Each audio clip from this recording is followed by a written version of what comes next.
The thunderous roar of the mountain giving way tore through the peaceful morning quiet of Knights Ferry, California, sending birds scattering to the skies in panic. Olivia Mitchell had been gathering wildflowers along the foothills when she heard the first rumble, a deep growling from within the earth that made her blood run cold. She looked up to see dust rising, rocks beginning to tumble, and then the world itself seemed to collapse around her. It was the spring of 1876, and Knights Ferry was experiencing one of the wettest seasons in memory. The Stanislaus River ran high and fast, and the saturated hillsides had become treacherous. Olivia had been warned not to venture too far from town alone, but the vibrant wildflowers had beckoned her, their bright colors a welcome sight after the long winter months. Now, as she ran desperately to escape the cascading rocks and earth, Olivia felt her heart hammering against her ribs. The roar grew louder behind her, the ground shaking beneath her feet. A sharp pain shot through her ankle as she stumbled, and she went down hard, the breath knocked from her lungs. Rolling to her side, she scrambled to regain her footing, but it was too late. The wall of debris was upon her. Instinctively, Olivia pressed herself against the large outcropping of bedrock that jutted from the hillside, using it as a shield. Rocks and earth thundered past on either side, but the sturdy formation held, creating a small pocket of safety. When the rumbling finally stopped, Olivia found herself trapped alive, but imprisoned in a tiny space, the sunlight reduced to thin beams filtering through gaps in the pile of boulders that now surrounded her. "Help!" she screamed, her voice sounding hollow in the confined space. "Someone help me, please." But Knights Ferry was at least a mile away, and she had told no one where she was going. The bitter realization settled over her like the dust that now filled her lungs. No one would come looking until she was missed at supper, and by then.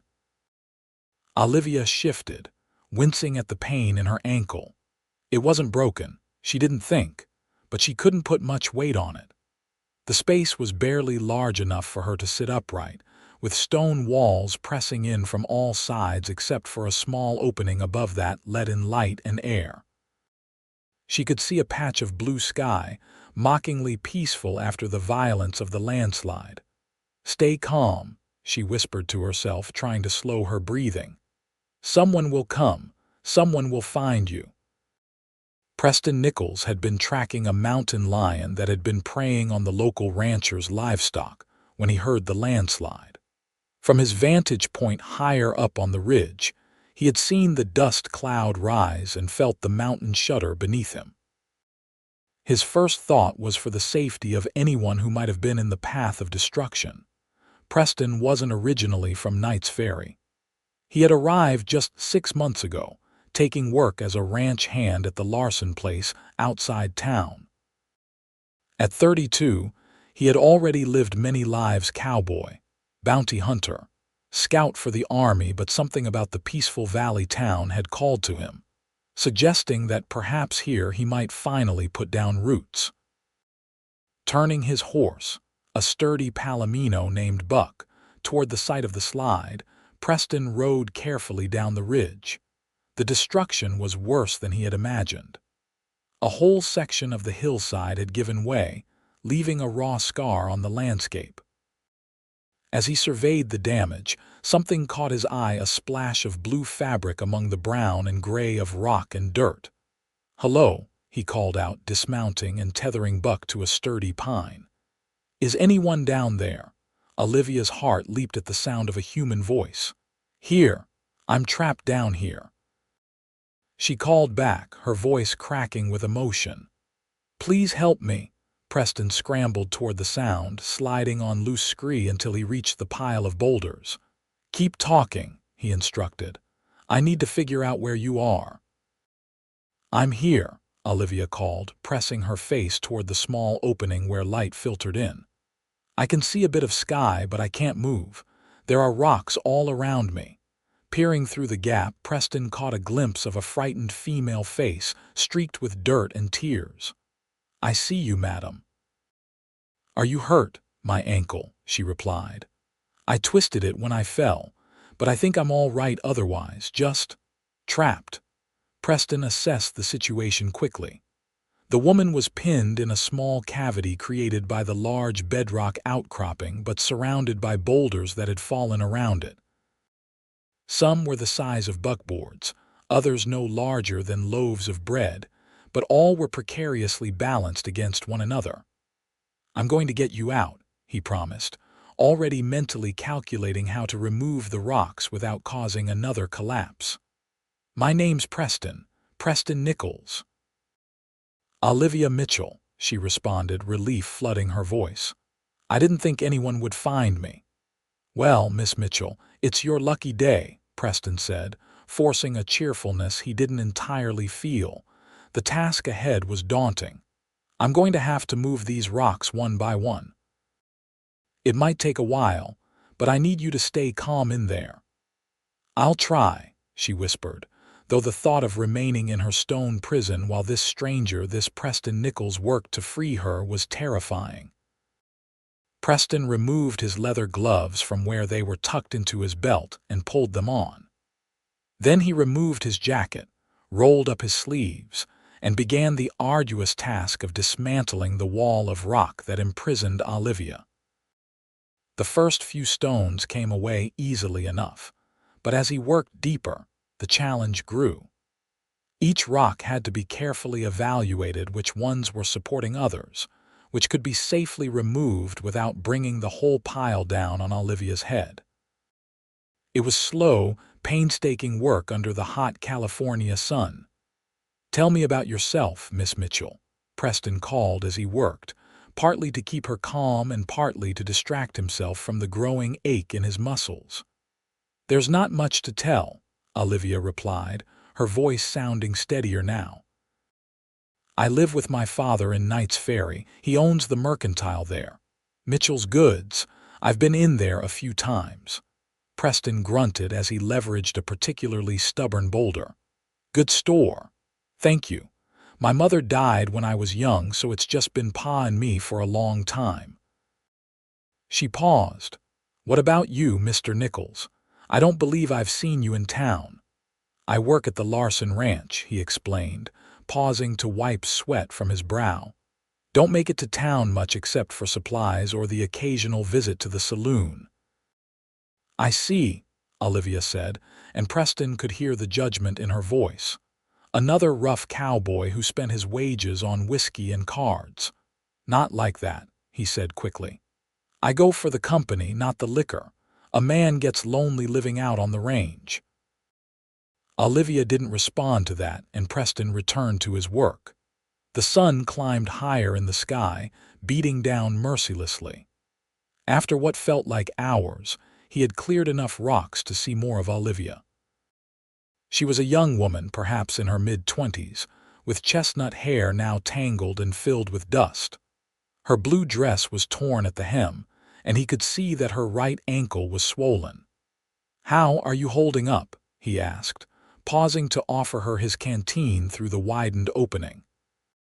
"Better now," she admitted, taking a grateful sip of water. "Thank you for stopping, for helping me." "Couldn't very well ride on by," he said with a shrug. "Not when I heard a lady in distress." The work continued through the afternoon. Preston's hands became raw despite his gloves, and his back screamed in protest, but he refused to stop. As he removed each rock, he spoke to Olivia, asking her questions about her life, telling her stories from his own wandering years, anything to keep both their spirits up. "Were you born in Knights Ferry?" he asked, leveraging another boulder away from the pile.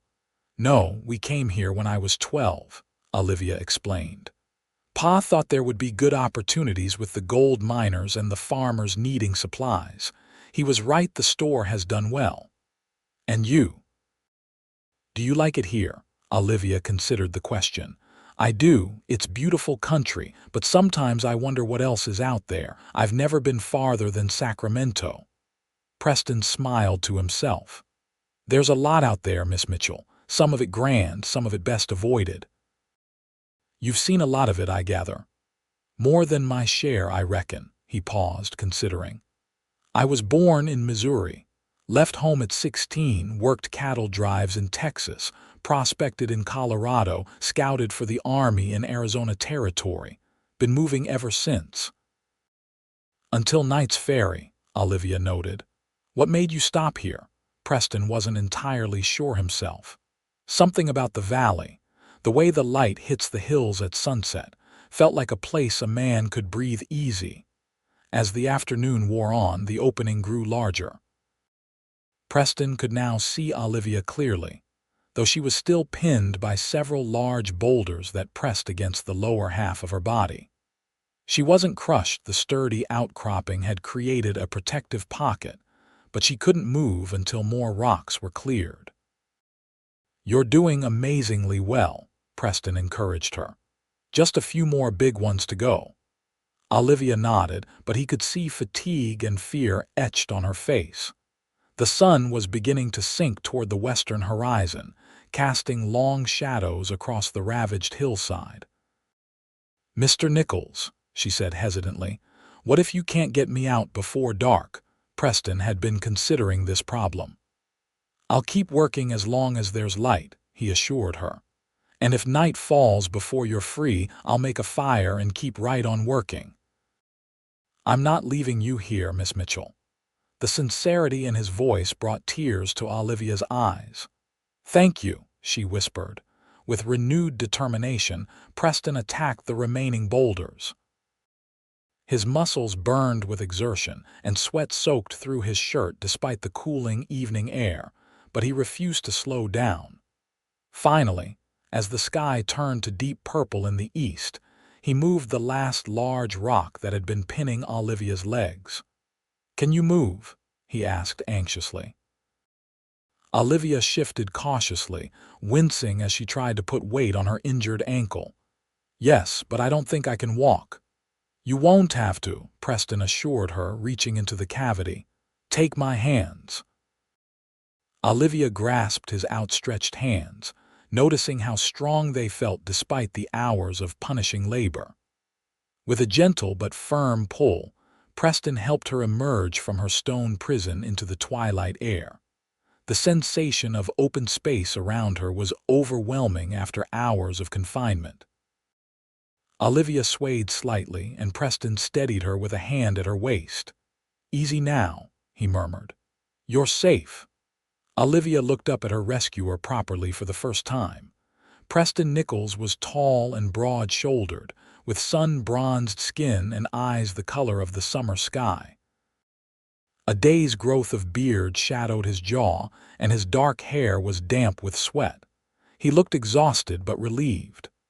I can't thank you enough, Olivia said, suddenly conscious of her disheveled appearance and the fact that this stranger's arm was around her waist. You saved my life. Anyone would have done the same, Preston replied, though they both knew that wasn't necessarily true. Not everyone would have spent hours moving boulders one by one to save a stranger. We need to get you back to town, he continued, practical concerns taking precedence. Your father must be worried sick. Olivia nodded, then gasped as pain shot through her ankle when she tried to take a step.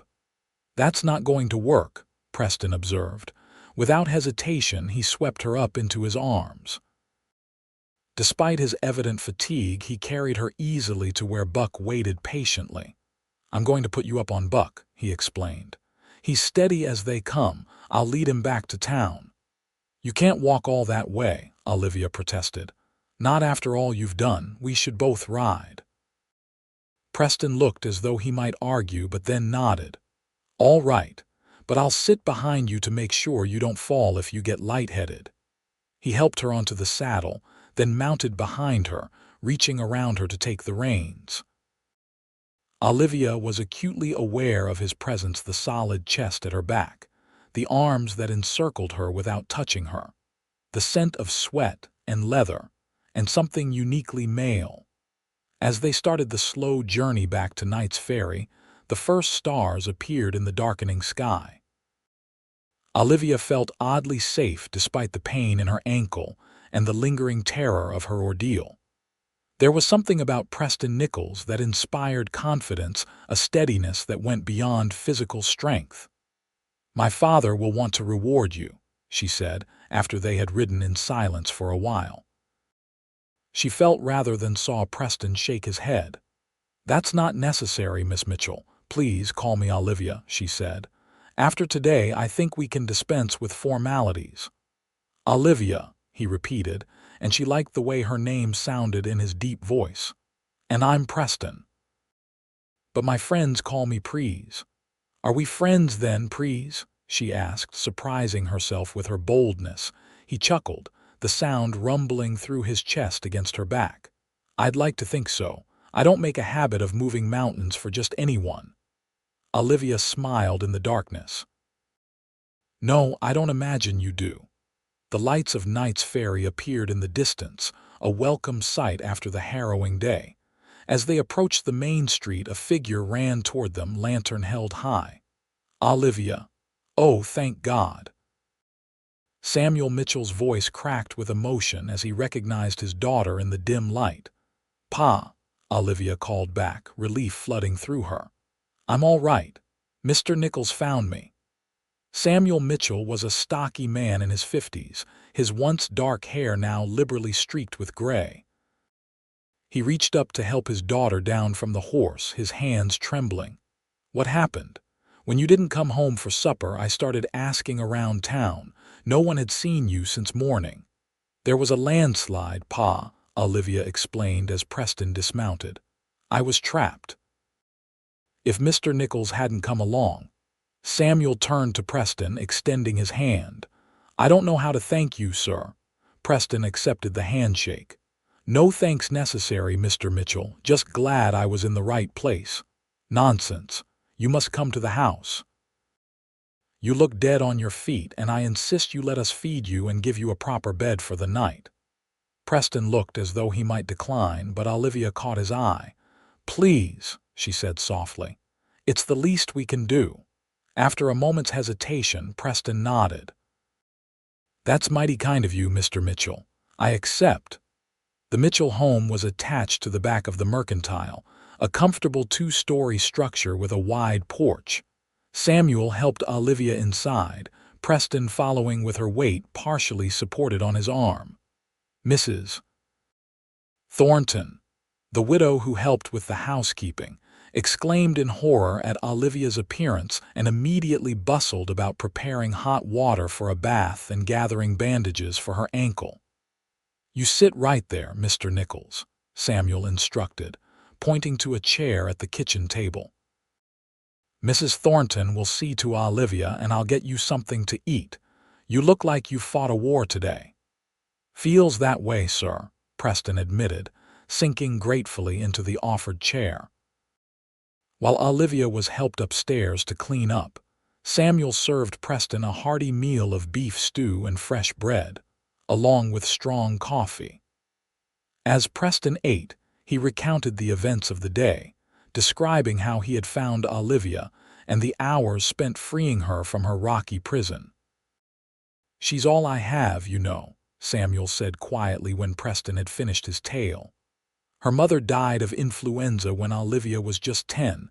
I don't know what I would have done if." "She's a strong young woman," Preston assured him, "kept her wits about her the whole time." "Many would have panicked." Samuel nodded proudly. "That's my girl, stubborn as they come but with a good head on her shoulders." He studied Preston thoughtfully. "You said you work for Larson." "Yes, sir, going on 6 months now. Good man, Larson, hard but fair." Samuel poured more coffee for both of them. "You planning to stay in these parts?" Preston considered the question.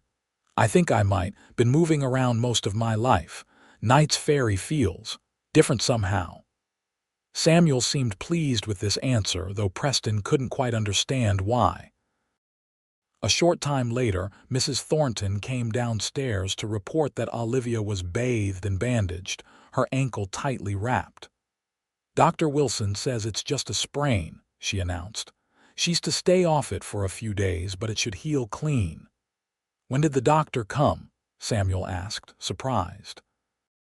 I sent Billy to fetch him as soon as you arrived, Mrs. Thornton explained, referring to her teenage son who occasionally helped at the store. Miss Olivia's asking for Mr. Nichols if you're feeling up to stairs, she added, addressing Preston directly. Preston glanced at Samuel, who nodded his permission. Second door on the right. I'll be up shortly myself. Preston climbed the stairs, his tired muscles protesting each step. He found Olivia propped up in bed, her hair damp from her bath and her face scrubbed clean. She looked younger somehow, more vulnerable, dressed in a white nightgown with a shawl around her shoulders. "You wanted to see me?" he asked, suddenly awkward as he stood in the doorway of her bedroom. "Yes," Olivia replied, gesturing for him to enter. "I wanted to thank you properly, now that we're not in imminent danger." Preston stepped into the room but remained standing near the door. "There's no need for that. I'm just glad you're all right." "Dr. Wilson says I'll be right as rain in a week or so," she said, indicating her bandaged ankle. "Thanks to you." There was a moment of silence between them, filled with things unsaid. "Will you come to visit while I'm recovering?" Olivia asked finally. "I'd like to get to know the man who saved my life when I'm not covered in dirt and terrified." Preston smiled, the expression transforming his weathered face. "I'd like that, Miss Mitchell, very much." "Olivia," she reminded him, "after all, we're friends now." "Olivia," he agreed. "I'll come when I can get away from the ranch. Maybe bring you some of those wildflowers you were gathering when all this started." Her answering smile was like sunshine breaking through clouds. "I'd like that, please." In the days that followed, Preston became a regular visitor at the Mitchell home. Each time he came to town, he would stop by, sometimes bringing small gifts, wildflowers as promised, or a book from the traveling peddler who had passed through the ranch, or once, a small carved wooden horse that he had whittled himself during the quiet evening hours. Olivia looked forward to these visits with increasing anticipation.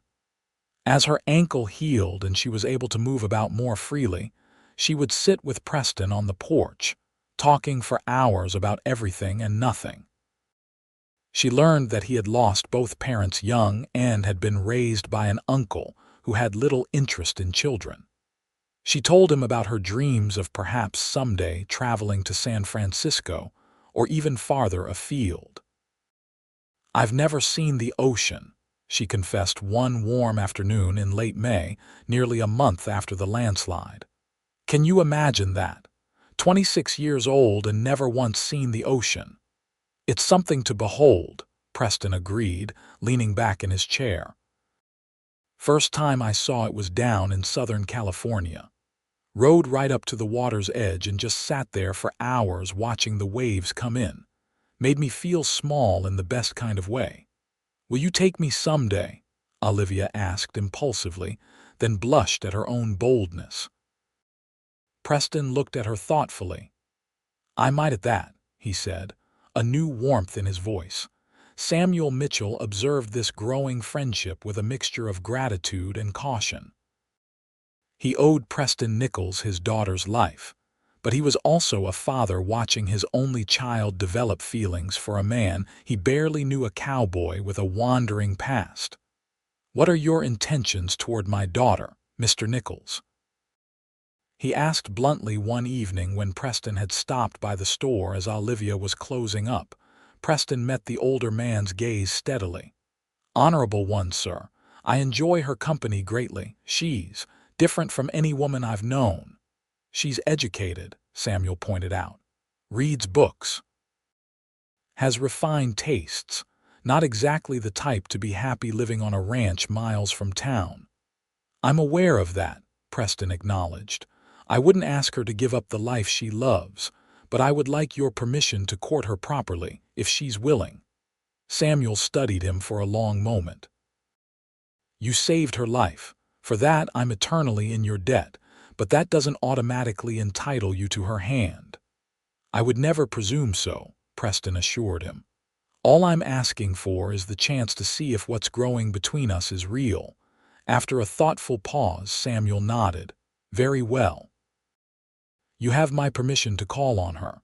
But," he added, his voice hardening slightly, "if you hurt her or lead her on with no serious intentions, cowboy or not, I'll come after you myself." Preston suppressed a smile at the threat from the shopkeeper. "Understood, sir, and respected." As spring gave way to summer, Preston began to find more and more reasons to come into town. He volunteered to handle supply runs for the ranch, took on extra jobs that required visits to the blacksmith or the harness maker, anything that would give him an excuse to stop by Mitchell's goods and see Olivia. For her part, Olivia found herself watching the street anxiously, her heart leaping whenever she caught sight of Preston's tall figure or Buck's distinctive palomino coloring. The customers at the store began to notice, exchanging knowing smiles when the young woman's face lit up at the cowboy's arrival. "He seems nice enough," remarked Mrs. Henderson, the banker's wife, as she selected fabric for a new dress. "A bit rough around the edges, perhaps, but handsome in that rugged way some women admire." Olivia felt her cheeks warm. "Mr. Nichols is a friend, Mrs. Henderson. He was very kind to help me after the accident." "Of course, dear," Mrs. Henderson replied with a knowing smile. "Just a friend who visits nearly every day and brings you flowers." The townsfolk's gentle teasing aside, Olivia was beginning to realize that her feelings for Preston had evolved beyond gratitude or simple friendship. She found herself thinking about him at odd moments, wondering what he was doing at the ranch, if he was safe, if he was thinking about her too. In early July, Preston invited Olivia to a barn dance being held at the Larson Ranch. "It's nothing fancy," he warned. "Just the ranch hands and some of the neighboring families. But there'll be music and dancing, and Mr. Larson's wife makes the best apple pie in the county." "I'd love to come," Olivia replied, her eyes shining. "If Pa will allow it, of course." Samuel was hesitant at first. "That's a fair distance to travel alone with a young man," he observed when Olivia raised the subject over dinner. "The Hendersons are going," Olivia countered. "Mrs. Henderson mentioned it this afternoon. We could travel with them." Samuel considered this compromise. "Well, if Martha Henderson will be there to chaperone, I suppose it would be all right." Olivia restrained herself from jumping up to hug him, but her delighted smile told him all he needed to know about her feelings on the matter. The night of the dance, Olivia took special care with her appearance. She wore her best dress, a pale green cotton with delicate embroidery at the collar and cuffs, and arranged her chestnut hair in a more elaborate style than her usual practical braid or bun. When she descended the stairs to where Preston waited in the parlor, the look of admiration in his eyes made all the effort worthwhile. "You look beautiful," he said simply, offering her a small bouquet of wildflowers similar to those she had been gathering on the day of the landslide. "Thank you," she replied, feeling uncharacteristically shy. "These are lovely." The journey to the Larson Ranch in the Hendersons' wagon was filled with pleasant conversation and laughter. Mrs. Henderson, a motherly woman in her 50s, clearly approved of the match, while Mr. Henderson, the town's banker, grilled Preston good-naturedly about the ranch's operations and financial prospects. The barn at the Larson Ranch had been transformed for the occasion. Lanterns hung from the rafters, casting a warm glow over the packed earth floor that had been swept clean for dancing. Hay bales provided seating around the perimeter, and a group of local musicians played lively tunes on fiddles, a banjo, and a harmonica. "It's wonderful," Olivia exclaimed as Preston led her into the festive space. The barn was already filled with people, ranch hands and their partners, neighboring farmers and their families, all dressed in their best clothes despite the informal setting. "Miss Mitchell." "How lovely to see you out and about," called Mrs. Larson, a plump, friendly woman in her 40s. "We've heard so much about you from Preston here. He speaks of nothing else these days." Preston cleared his throat, looking slightly embarrassed. "Mrs. Larson exaggerates," he said, though the flush creeping up his neck suggested otherwise. "Not by much," countered Jack Larson, coming to join his wife. A weathered man with kind eyes, he extended his hand to Olivia. "Welcome to our little celebration, Miss Mitchell. We're honored to have you." "The honor is mine, Mr. Larson," Olivia replied politely. "You have a beautiful ranch. Preston will have to give you the tour sometime when there's daylight to see it properly," Jack suggested, with a meaningful glance at his ranch hand. The evening progressed in a whirl of music, laughter, and dancing. Preston proved to be a surprisingly graceful dancer despite his usual work-roughened appearance. He guided Olivia through reels and waltzes, his hand steady at her waist, his blue eyes rarely leaving her face. During a break while the musicians rested and refreshed themselves, Preston led Olivia outside to catch the evening breeze. The July night was warm, the air fragrant with the scent of hay and summer flowers. The stars seemed impossibly bright overhead, far from the lamps of town. "Are you enjoying yourself?" Preston asked as they walked slowly away from the barn, still within sight but far enough for a measure of privacy. "Very much," Olivia replied truthfully. "Everyone has been so kind and it's beautiful out here." They stopped near a large oak tree, its branches spreading wide against the night sky. In the distance, the silhouettes of hills rose dark against the horizon, the same hills where Olivia had nearly lost her life months before. "I never properly thanked you," she said quietly, looking up at those hills. "Not really." Preston followed her gaze. "You don't need to thank me, Olivia. I did what anyone would do." She shook her head. "No, not anyone would have spent hours moving those boulders one by one. Some might have gone for help or decided it was too dangerous or simply passed by altogether." He was silent for a moment. "When I saw that bit of blue fabric among the rocks," he finally said, "I didn't know who was trapped. It could have been anyone. But then I heard your voice and something changed." He looked down at her, his expression serious in the moonlight. "I knew then that I wouldn't leave that hillside until you were free, even if it took days." Olivia's heart quickened at his words and the intensity behind them. "Why?" she asked softly. Preston reached out, hesitantly touching her cheek with calloused fingertips. "I think I knew even then that you were someone special, someone worth moving mountains for." The moment hung between them, fragile and precious. Then, with infinite gentleness, Preston bent and kissed her.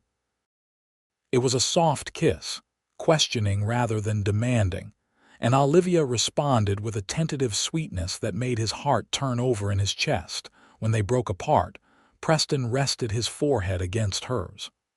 "I've been wanting to do that for weeks," he admitted.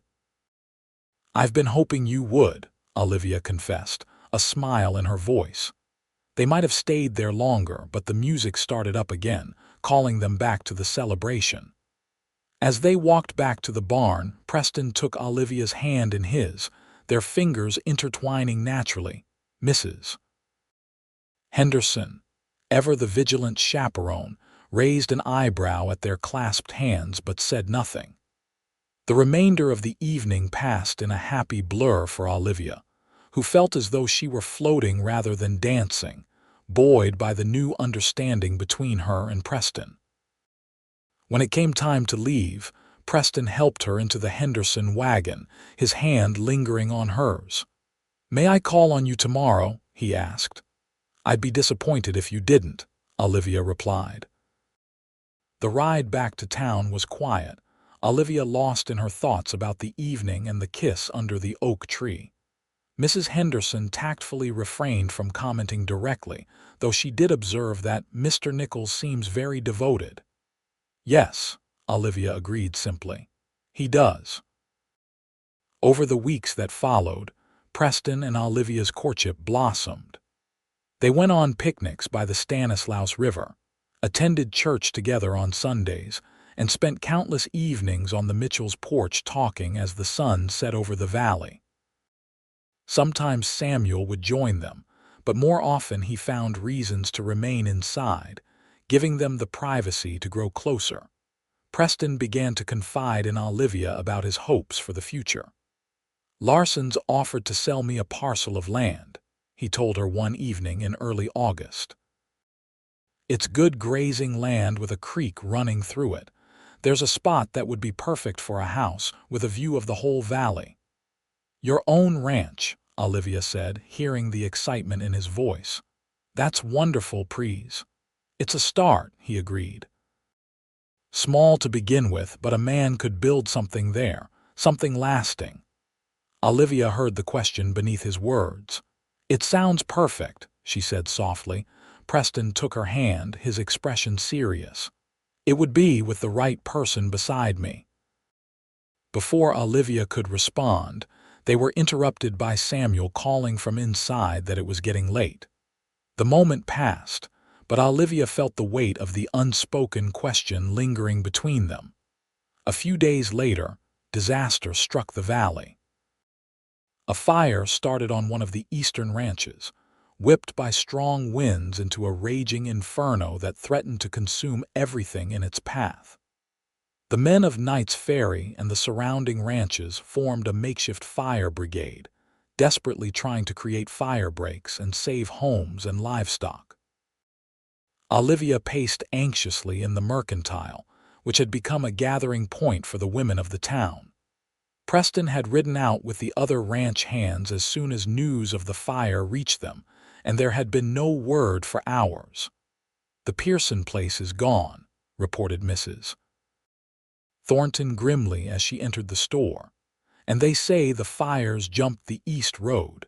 It's heading toward the Larson Ranch." Olivia felt her heart contract with fear. The Larson Ranch, where Preston was undoubtedly fighting the flames alongside his employer and fellow hands. What about the town? Someone asked. "Sheriff thinks we're safe for now," Mrs. Thornton replied. "The river should stop it from reaching us, but those ranches out east." She shook her head grimly. The hours crawled by. As night fell, the eastern sky glowed an eerie orange, the fire visible from miles away. More reports filtered in the Cooper homestead destroyed. The Williams family sheltering in town after barely escaping with their lives. Livestock running wild ahead of the flames. Shortly before midnight, Samuel returned to the store, his face blackened with soot, his clothes smelling of smoke. "Fires turned north," he reported wearily. "Wind shifted, town's definitely safe now." "And the Larson Ranch?" Olivia asked anxiously. Samuel shook his head. "Don't know, honey. It was touch and go when I left. They were trying to save the house, but the barn's already gone." "And Preston? Have you seen him?" The question trembled on her lips. "He was with Jack Larson last I saw, leading horses out of the burning stable," Samuel said, his expression softening at his daughter's evident distress. "He's a good man in a crisis, that one, keeping his head when others are losing theirs."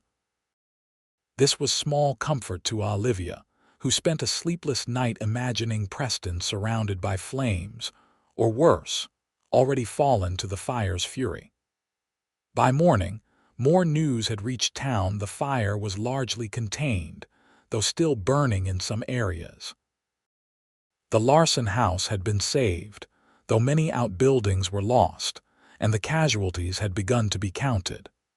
2 ranch hands from the Pearson place, caught in the initial blaze, an elderly farmer who had refused to leave his home, and 3 men from the Larson Ranch who had been trapped when the barn roof collapsed.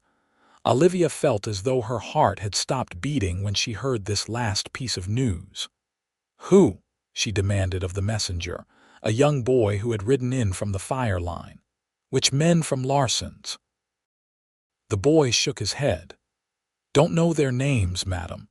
Just heard 3 men were hurt bad when the big barn went up." For 2 more agonizing hours, Olivia waited, praying as she had never prayed before. Then, finally, a figure appeared in the doorway of the store, tall, blackened with soot, clothing singed but blessedly, wonderfully alive. "Preston!" Olivia cried, flying across the store to throw herself into his arms, heedless of the customers or her father's presence. Preston caught her, holding her tightly despite his evident exhaustion. "I'm all right," he murmured against her hair. "I'm here." When she finally pulled back to look at him, she saw that his face was streaked with soot and sweat, a nasty burn on one forearm hastily bandaged, his eyes red from smoke. But he was whole, he was alive, and in that moment nothing else mattered. "I heard men were trapped when the barn collapsed," she said, her voice still shaking. "I thought Peterson, Wilcox, and Rodriguez," Preston confirmed grimly. "They're alive but badly hurt. Doc Wilson's with them now." He swayed slightly on his feet, and Olivia realized how utterly exhausted he must be. "Come upstairs," she said firmly, taking his uninjured arm. "You need to rest." "I should get back," he protested weakly. "There's still work to be done." "There are other men to do it," Samuel interjected, coming to support Preston's other side. "You look dead on your feet, son. A few hours' rest won't make any difference now." Too tired to argue further, Preston allowed himself to be led upstairs to the Mitchell's spare room. He was asleep almost before his head hit the pillow, not even stirring when Olivia gently removed his boots and covered him with a light blanket. She sat beside the bed for a long time, watching the rise and fall of his chest, reassuring herself that he was truly safe. In the light of day, his face relaxed in sleep. She was struck anew by how handsome he was beneath the grime of the fire and how very dear he had become to her in the months since the landslide. "I love him," she realized with sudden clarity. Not just gratitude for her rescue, not just attraction to his rugged good looks, but a deep and abiding love for the man himself, his strength, his kindness, his quiet determination. When Preston finally awoke late that afternoon, it was to find Olivia sitting by the window, mending one of his shirts that had been torn during the fire. She looked up when he stirred, her face lighting with a smile that made his heart skip. "How long have I been asleep?" he asked, his voice rough from smoke. "About 6 hours," she replied, setting aside her sewing to bring him a glass of water. "How do you feel?" "Like I've been trampled by a herd of cattle," he admitted, accepting the water gratefully. "But better for the rest." Olivia sat on the edge of the bed, taking his hand in hers. "I was so afraid," she said quietly, "when I heard about the men in the barn." Preston squeezed her hand. "I'm sorry you were worried. I would have come sooner, but we were trying to save what we could of the livestock." "I understand," she assured him. "I'm just glad you're safe." He studied her face, noting the shadows beneath her eyes that spoke of her sleepless night. "You look tired," he observed, reaching up to touch her cheek gently. "I couldn't sleep," she admitted. "Not until I knew you were all right." Something shifted in Preston's eyes at her words, a decision being made. "Olivia," he said, his voice serious despite its roughness, "I had planned to do this differently. Somewhere nice with flowers maybe, not looking like something the cat dragged in." He took a deep breath. "But after last night, I don't want to wait another day." Olivia's heart began to race as Preston sat up straighter, still holding her hand in his. "I love you," he said simply.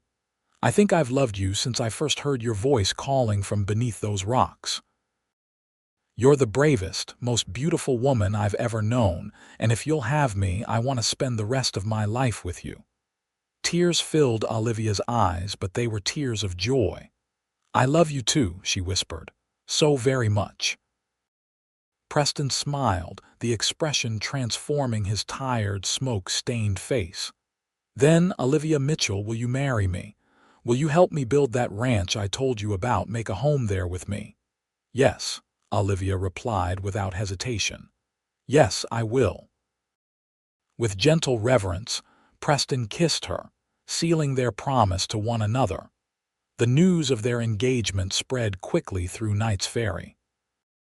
Most of the townsfolk had watched the romance develop and were delighted, though a few expressed surprise that Samuel Mitchell would allow his only daughter to marry a cowboy. "He's more than just a cowboy," Olivia defended when Mrs. Henderson tactfully voiced this concern. "He's buying land from Mr. Larson. He'll have his own ranch." "Still, my dear, it will be a hard life compared to what you're used to," Mrs. Henderson pointed out gently.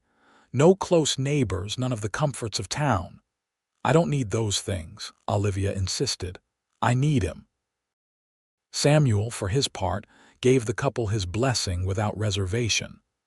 "Life's too short to waste time worrying about what others think," he told his daughter. "That fire showed us all how quickly everything can change.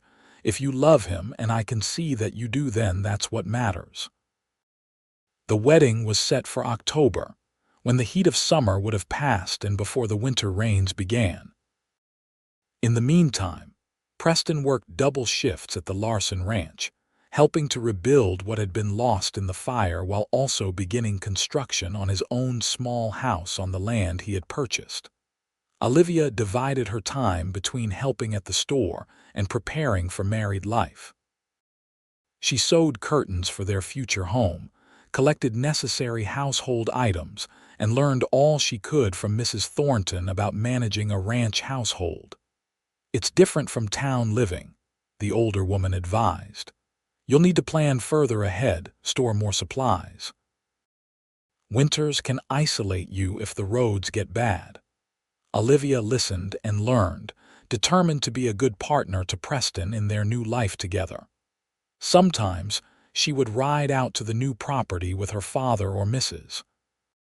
Henderson as chaperone, watching as the small house took shape under Preston's hands and those of the friends who came to help. "It's not much yet," Preston apologized as he showed her the progress one September afternoon. "Just 4 rooms to start with, but we can add on as needed." Olivia walked through the partially completed structure, envisioning the home it would become. "It's perfect," she declared, standing in what would be their bedroom, sunlight streaming through the unglazed window. "Just perfect." Preston's expression softened as he watched her. "I want to give you everything, Olivia. A comfortable home, a good life." "You already have," she assured him, crossing to take his hands in hers. "You've given me love. That's worth more than any fine house or fashionable address." The weeks flew by in a flurry of preparations. Olivia's wedding dress, a creation of creamy satin with delicate lace at the collar and cuffs, hung in her bedroom awaiting the day. Preston, with Jack Larson's help, purchased a wagon and additional horses to start his own small herd. Samuel quietly arranged to transfer a significant portion of his savings to the young couple as a wedding gift, enough to see them through the first difficult years of establishing the ranch. As the wedding day approached, Olivia found herself thinking often of the landslide that had brought Preston into her life. What had seemed like a terrible disaster had led to the greatest happiness she had ever known. If she hadn't been trapped that day, if Preston hadn't heard her cries for help, they might never have met at all. The wedding day dawned clear and cool, with just enough crispness in the air to hint at the coming winter. The small church in Knights Ferry was decorated with autumn flowers and ribbons, and it seemed the entire town had turned out for the occasion. Even the Larsons' 3 injured ranch hands, still recovering but determined to attend, were there to see Preston marry the woman he had rescued months before. Olivia walked down the aisle on her father's arm, her heart full to bursting with happiness. Preston waited at the altar, looking uncharacteristically polished in a new suit, his dark hair neatly combed, his blue eyes never leaving her face as she approached. "You're so beautiful," he whispered as Samuel placed her hand in his. The ceremony itself passed in a blur of emotion for Olivia. She heard herself repeating the vows, felt the cool band of gold slide onto her finger, but it wasn't until the minister pronounced them husband and wife that the reality truly struck her. She was Mrs. Preston Nichols now, bound to this man who had moved boulders with his bare hands to save her life. The celebration afterward at the town hall was joyous and lively. There was dancing and feasting, toasts and well wishes from friends and neighbors. Jack Larson presented the couple with a fine saddle for Olivia, crafted by the best leatherworker in Sacramento. Samuel's gift of a significant bank draft drew gasps when Preston opened the envelope, but the older man waved away their thanks. "It's an investment in your future," he insisted. "In both your futures." As the evening drew to a close, Preston and Olivia prepared to depart for their new home. There was some gentle teasing from the other men as Preston helped his bride into their wagon, but he took it good-naturedly, knowing it came from friendship rather than malice. "Ready?" he asked softly as they pulled away from the town, the sounds of celebration fading behind them. Olivia nodded, leaning against his shoulder in the gathering darkness. "I've been ready since the day you found me under those rocks." Their journey to the ranch was quiet, both lost in thoughts of the day and the future that awaited them. The house Preston had built was simple but solid, with a wide porch that faced the valley just as he had promised. Inside, a fire had been laid ready in the hearth by friends who had gone ahead, and lamps were lit, casting a warm glow over the modest furnishings they had collected. "Welcome home, Mrs. Nichols," Preston said as he carried her over the threshold, an old tradition that made Olivia laugh with delight. "It's beautiful," she declared, looking around at the main room with its sturdy table, comfortable chairs, and shelves Preston had built to hold her books. The kitchen was small but well-equipped, and the bedroom held the new bed that had been Samuel's personal gift to them. That night, as they lay together in that bed, the stars visible through the uncurtained window, Olivia reflected on the strange path that had led them here. "Do you ever think about it?" she asked softly. "How close we came to never meeting at all." Preston propped himself on one elbow, looking down at her in the moonlight. "I believe we were meant to find each other," he said seriously. "If not that day on the hillside, then some other way. Some things are just meant to be." Olivia reached up to touch his face, still wondering at the fact that she could do so freely now. "I think you're right," she murmured, "but I'm glad it happened the way it did, even the landslide." "Even that," Preston agreed, bending to kiss her. "Though I hope I never have to move that many rocks again in my lifetime." "Just the ones that matter," Olivia teased, and they both laughed softly in the darkness. The years that followed were good ones for the Nicholses. The ranch prospered under Preston's careful management, growing from a small operation to a respectable property that employed several hands during the busy seasons. The house expanded as well, with additional rooms added as their family grew. Their first child, a son they named James Samuel after both their fathers, was born just over a year after their wedding. He was followed 2 years later by a daughter, Emma Rose, and then another son, William, 3 years after that. The children thrived in the open air and freedom of ranch life, though Olivia made sure they received a proper education as well. Samuel Mitchell remained in Knights Ferry, running the mercantile until advancing age made it difficult. Then, at Preston and Olivia's insistence, he sold the business and moved to the ranch to live with them, occupying a comfortable suite of rooms added especially for him. "I never thought I'd leave that store," he admitted to Olivia one evening as they sat on the porch, watching Preston and the children return from checking the herd. "But I'm glad to be here with all of you. It's a good life you've built." "We built it together," Olivia corrected gently. "I couldn't have done any of it without your support." Samuel patted her hand. "You would have found a way. You're strong, just like your mother was." Each year on the anniversary of the landslide, Preston and Olivia would ride together to the site where they had first met.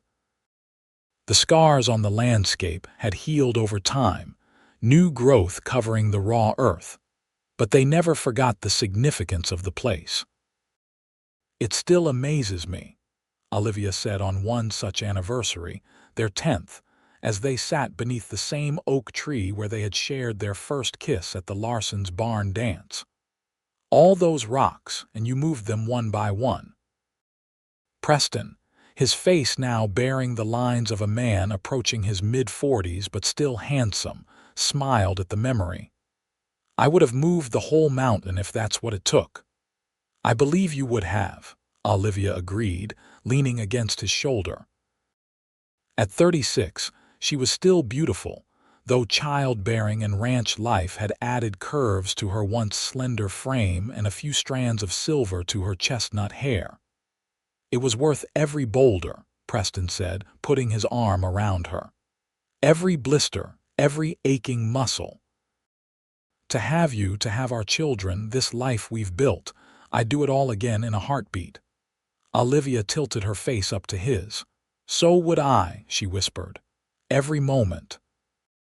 And as they rode back to their home, where their children and Olivia's father waited, they both knew that some things were indeed meant to be, that sometimes what seemed like disaster could lead to the greatest blessing of all. For Olivia, trapped beneath the rocks of a sudden landslide, and Preston, the cowboy who had refused to leave until she was free, it had led to a love strong enough to move mountains, one boulder at a time.